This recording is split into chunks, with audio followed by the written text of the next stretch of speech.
back.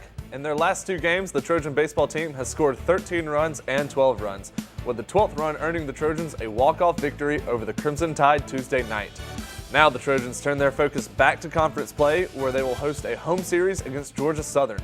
Head coach Mark Smart previews the matchup.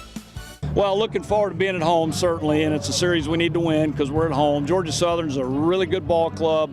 We'll have to play awfully well, and we'll enjoy this tonight, get ready to regroup, and get ready to play a really good Georgia Southern team. The series opens Friday night with a 6 p.m. first pitch start time. The Trojans sit just below Georgia Southern in the East standings with a 4-5 conference record. The Golden Eagles are 5-4. The softball team dropped their home series against Texas Arlington last weekend. But this weekend, the team heads down to Louisiana, where they will look to dig themselves out of a 4-9 conference record hole. The Raging Cajuns sit at a perfect 9-0, but the Trojans can put a blemish on that record when the two teams meet on Saturday at 2 p.m. on the front end of the doubleheader. The second end of the doubleheader is scheduled to be played at 4 p.m. After an impressive performance down at the Florida Relays that saw several Trojans already qualify for nationals, the team now prepares for competition again, this time in the Carolinas, but they will see a conference opponent in their upcoming meet, as Director Mark Davis explains.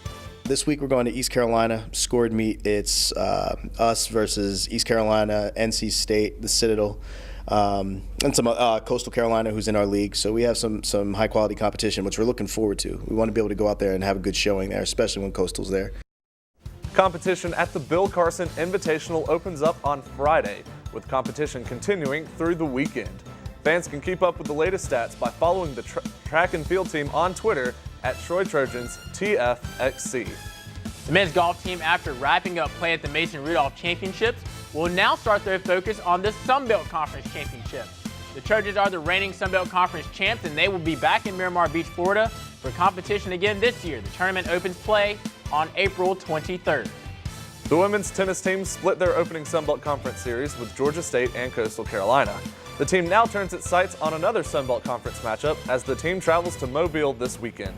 Head coach Ralia El-Sisi recounts what happens last time the two teams played and also what to look out for this time around. Played them last year twice. We had we lost a close match, like 4-3, and when we played them at the conference championship, we beat them.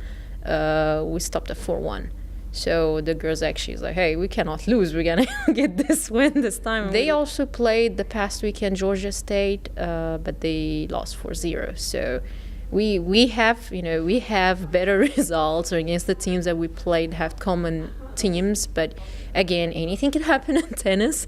The girls has to be from 1 to 6 all prepared. First serve between the Trojans and the Golden Eagles of Georgia Southern is at 8 a.m., the good old early bird special. Once again, that game will be played down in Mobile. And as the women's tennis team travels on the road, the men's tennis team is home for Senior Day this weekend as they open a twin billing on Saturday against Columbus State at 11 a.m. Afterwards, the Trojans will take on Alabama A&M for Senior Day at 2:30 p.m. The Trojans have a total of 3 seniors on the team that will be honored Saturday at the Lunsford Tennis Complex. Now that's all the time we have for Trojan Sports Now. Check us out online at youtube.com/TroyTrojanVision to catch anything you missed. For Jamal Kennedy, I'm Kyle Shook. Thanks for watching, and as always, go Trojans!